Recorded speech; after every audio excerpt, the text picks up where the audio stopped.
Hello दोस्तों, स्वागत है आप सभी का इस हमारे YouTube channel Om Prakash study centre पर। साथियों, मैं हूं ओम प्रकाश और आज के वीडियो में हम लोग बिहार दरोगा और बिहार पुलिस का जो है इम्पोर्टेंट क्वेश्चन देखने वाले हैं जो एग्जाम में पूछा जा सकता है। आप लोग जानते होंगे कि 17 दिसंबर से बिहार पुलिस का जो है एग्ज़ाम है दरोगा का।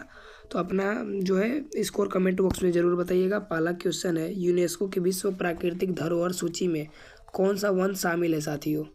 इम्पोर्टेंट है साथियों। और एसएससी सीजीएल 2022 में एक क्वेश्चन बना था साथियों। तो घना पक्षी अभ्यारण्य यानी ऑप्शन नंबर ए राइट आंसर होगा। अगला प्रश्न, गुट निरपेक्ष आंदोलन का प्रथम शिखर सम्मेलन कब हुआ था साथियों? इम्पोर्टेंट है। तो साथियों ये कब हुआ था? 1961 ईस्वी में, यानी option number C right answer होगा। 1971 में साथियों बांग्लादेश स्वतंत्र हुआ था साथियों। अगले प्रश्न की ओर बढ़ते हैं। अगला प्रश्न है, सार्क का मुख्यालय कहाँ है साथियों? इम्पोर्टेंट है और आप लोग जानते होंगे कि मुख्यालय से साथियों क्वेश्चन पूछे जाते हैं। तो सार्क का जो मुख्यालय है साथियों काठमांडू, यानी ऑप्शन हमारे राइट आंसर होगा। अगला प्रश्न, निम्न में से कौन सा युग्म संयुक्त राष्ट्र की सुरक्षा परिषद का अस्थायी सदस्य नहीं है साथियों? तो साथियों जो है फ्रांस और जापान जो है साथियों अस्थायी सदस्य नहीं है, अस्थायी सदस्य। अगला प्रश्न, शिक्षक दिवस कब मनाया जाता है? आप लोग जानते होंगे कि शिक्षक दिवस जो है प्रतिवर्ष 5 सितंबर को मनाया जाता है साथियों। 2 अक्टूबर को गांधी जयंती मनाया जाता है। 14 नवंबर को बाल दिवस मनाया जाता है। अगला प्रश्न, हिरोशिमा पर अणु बम कब गिराया गया था साथियों? साथियों ये वेरी इंपॉर्टेंट है साथियों और क्वेश्चन बन सकता है कि बम का नाम क्या था। तो साथियों 6 अगस्त 1945 को साथियों जापान के हिरोशिमा शहर पे साथियों गिराया गया था साथियों। इम्पोर्टेंट है, आप लोग याद रखिएगा। और बम का क्या नाम था? लिटिल बॉय बम का नाम था साथियों। और एक और बम था जिसका फैटमैन नाम था। अगले प्रश्न की ओर बढ़ते हैं। अगला प्रश्न है कि इसका शासनकाल मुगल स्थापत्य कला का स्वर्ण युग था साथियों। जो गुप्त काल का काल होता है उसे साथियों स्वर्ण युग कहा जाता है साथियों। और शाहजहाँ जो है साथियों इस प्रश्न का जो राइट आंसर होगा। तो साथियों शाहजहाँ राइट आंसर होगा। क्या होगा मेरे प्यारे भाई? शाहजहाँ, यानी option number B right answer होगा साथियों। और ये आप लोग याद रखिएगा, गुप्त काल को भारतीय इतिहास का स्वर्ण युग कहा जाता है। अगला प्रश्न, विश्व स्वास्थ्य संगठन का मुख्यालय कहाँ स्थित है साथियों? तो साथियों इम्पोर्टेंट है। तो साथियों जिनेवा, यानी जो कि स्विट्जरलैंड में पड़ता है साथियों, वहीं स्थित है। अगला प्रश्न, विश्व का सबसे बड़ा मरुस्थल कौन सा है साथियों? सहारा जो है मरुस्थल विश्व का सबसे बड़ा मरुस्थल है साथियों। और वहीं पूछा जाए भारत का सबसे बड़ा मरुस्थल कौन सा है, तो साथियों थार मरुस्थल जो कि राजस्थान में है, थार। अगले प्रश्न की ओर बढ़ते हैं भाई। अगला प्रश्न है, मानव अधिकार दिवस कब हर प्रतिवर्ष कब मनाया जाता है साथियों? तो साथियों 10 नवंबर को जो है प्रतिवर्ष मनाया जाता है साथियों। इम्पोर्टेंट है, याद रखिएगा। अगला प्रश्न, संविधान में मौलिक कर्तव्य किस अनुच्छेद में दिए गए हैं साथियों? अनुच्छेद 50 है, यानी ऑप्शन हमारे बी राइट आंसर होगा। अगला प्रश्न, भारतीय भारतीय अधिनियम के अंतर्गत भारत में द्वैध शासन की स्थापना की गई थी साथियों? तो भारत शासन अधिनियम साथियों 1919 जो था, यानी ऑप्शन नंबर ए राइट आंसर होगा साथियों। अगले प्रश्न की ओर बढ़ते हैं।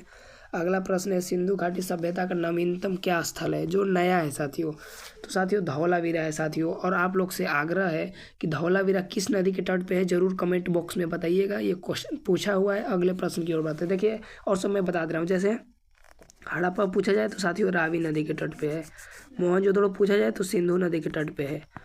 वैसे ही आप लोग को बताना है कि धौलावीरा किस नदी के तट पे स्थित है। अगला प्रश्न, सिंधु सभ्यता की लिपि क्या है साथियों? तो देखिए सिंधु सभ्यता के बारे में बात करी जाए तो इसके खोजकर्ता और दयाराम साहनी जी हैं। और कब किए थे? 1921 ईस्वी में किए थे, रावी नदी के तट पे। और इसकी जो भाषा है भावचित्रात्मक, यानी ब्रुस्टोफेदन, यानी ऑप्शन नंबर ए राइट आंसर होगा साथियों। और हिंदी को देवनागरी में लिखा जाता है। अगला प्रश्न, निम्न में से किस नदी को नदीतम अर्थात सर्वश्रेष्ठ नदी कहा गया है साथियों? तो साथियों सरस्वती नदी का बहुत बार सर्वाधिक बार वर्णन है साथियों, इसलिए इसे नदियों का नदी यानी नदीतम कहा जाता है, सबसे सर्वश्रेष्ठ नदी। और वहीं पवित्रता के मामले में बात करी जाए तो गंगा नदी साथियों। अगला प्रश्न, देश के 14 बड़े व्यापारिक बैंकों का राष्ट्रीयकरण कब किया गया था? वेरी इंपॉर्टेंट क्वेश्चन है और ये क्वेश्चन कई बार एग्जाम में पूछा है। तो साथियों जो 19 जुलाई 1969 को किया गया था साथियों। आप लोग जरूर याद रखिएगा, इंपॉर्टेंट है। अगले प्रश्न की ओर बढ़ते हैं। अगला प्रश्न है, स्वस्थ मनुष्य में प्रति मिनट हृदय स्पंदन कितनी बार होता है साथियों? हृदय की जो गति है 1 मिनट पे कितनी बार होती है? आप लोग जानते होंगे 72 बार। अगले प्रश्न की ओर बढ़ते हैं। अगला प्रश्न है, कथकली नृत्य किस प्रदेश से संबंधित है? साथियों नृत्य से क्वेश्चन बनते हैं। तो साथियों जो इस प्रश्न का जो राइट आंसर होगा केरल, यानी option number B right answer होगा। केरल के बारे में बात करी जाए तो नौका दौड़ किस राज्य का से प्रसिद्ध है साथियों? तो केरल से। ये भी क्वेश्चन पूछता है बार बार, इसलिए आप लोग को ये भी याद रखना है साथियों। अगले प्रश्न की ओर बढ़ते हैं। भारत का सबसे लंबा बांध कौन सा है साथियों? देखिए हीराकुंड जो बांध उड़ीसा में पड़ता है साथियों, ये भारत का जो है सबसे लंबा बांध है, यानी ऑप्शन नंबर ए राइट आंसर होगा।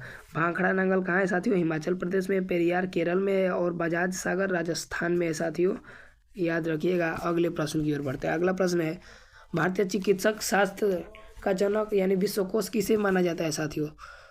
इम्पोर्टेंट है।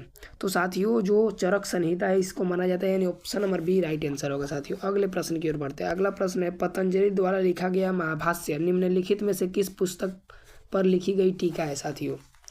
तो अष्टाध्यायी, यानी option number B right answer होगा साथियों।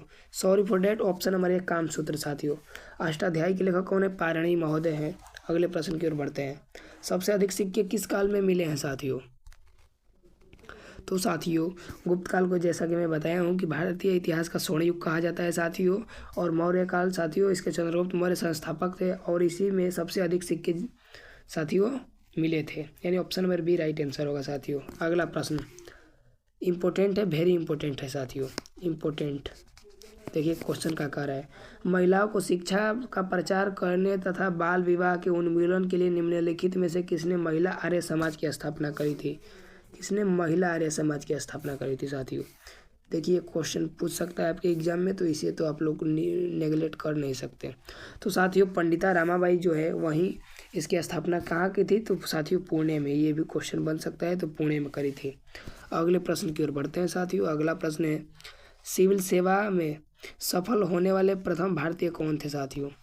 तो रविंद्रनाथ टैगोर जी के जो भाई थे सत्येंद्र नाथ टैगोर जी, ये भारत के प्रथम ICS थे। जो UPSC है उसका पुराना नाम ICS था, इंडियन सिविल सर्विस, याद रखिएगा।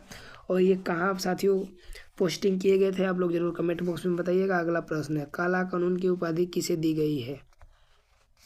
तो साथियों जो रोलेट एक्ट है इसे काला कानून कहा गया है साथियों, इंपॉर्टेंट है, आप लोग याद रखिएगा साथियों। अगले प्रश्न की ओर बढ़ते हैं। धातु के सिक्के सबसे पहले किस युग में मिलते हैं साथियों? सोचिए आप लोग मेरे प्यारे भाई। तो साथियों बुद्ध गुप्त यानी बुद्ध युग में, यानी option number B right answer होगा। वही पूछा जाए बौद्ध धर्म के संस्थापक कौन थे? तो गौतम बुद्ध। इनके बचपन का नाम क्या था साथियों? सिद्धार्थ। ये भी क्वेश्चन बनता है, तो ये भी आप लोग याद रखिएगा, सिद्धार्थ। अगला प्रश्न साथियों महावीर का जन्म किस क्षत्रिय गोत्र में हुआ था? तो साथियों ये दो गौतम बुद्ध यानी कि जो बुद्ध जी हैं और महावीर स्वामी जी हैं ये राजपूत घराने से थे साथियों, और ज्ञात्रिक कुल के, यानी option number B right answer होगा साथियों, यानी ज्ञात्रिक। अगला प्रश्न निम्नलिखित में से कौन राज्य अंग्रेजों के लिए दुधारू गाय था? देखिए इंपॉर्टेंट है भाई, इंपॉर्टेंट है, आप लोग जरूर याद रखिएगा। तो साथियों जो अवध था ये साथियों अंग्रेजों के लिए दुधारू गाय था। और आप लोग को कमेंट बॉक्स में बताना है कि 1857 ईस्वी की क्रांति का नेतृत्व अवध से किसने करा था? अगला प्रश्न जैन धर्म के द्वितीय तीर्थंकर कौन थे साथियों? देखिए आपसे क्वेश्चन बनेगा कि प्रथम कौन थे? तो प्रथम थे साथियों ऋषभदेव। कौन थे? ऋषभदेव। वहीं द्वितीय पूछा जाए साथियों तो अजीतनाथ थे, द्वितीय अजीतनाथ थे, यानी ऑप्शन नंबर बी ए राइट आंसर होगा साथियों। और वहीं साथियों तृतीय पूछा जाए तो संभव थे, संभवनाथ। और वहीं चतुर्थ पूछा जाए साथियों तो चतुर्थ के बारे में तो उतना पूछता नहीं है, बता दूंगा पर। और साथियों जो देखिए कौन कौन पूछे जाते हैं वो इंपॉर्टेंट, पहला ऋषभदेव के बारे में पूछेगा, द्वितीय अजीतनाथ के बारे में, तृतीय संभवनाथ के बारे में, और साथियों लास्ट पूछता है महावीर स्वामी जी, और 23वें पूछता है पार्श्व। और इनका प्रतीक चिन्ह भी पूछा जाता है। तो जो ऋषभदेव जी हैं उनका साढ़ था, और जो द्वितीय अजीतनाथ जी हैं साथियों उनका हाथी था, हाथी। ठीक है मेरे प्यारे भाई, अगले प्रश्न की ओर बढ़ते हैं। अगला प्रश्न है विश्व में जूते हुए खेतों का प्राचीनतम प्रमाण कहाँ से मिला है? तो साथियों कालीबंगा जो कि राजस्थान में पड़ता है साथियों, राजस्थान में यहीं से साथियों मिला है। तो साथियों वीडियो कैसा लगा जरूर कमेंट बॉक्स में बताइएगा। थैंक्स फॉर वॉचिंग, जय हिंद।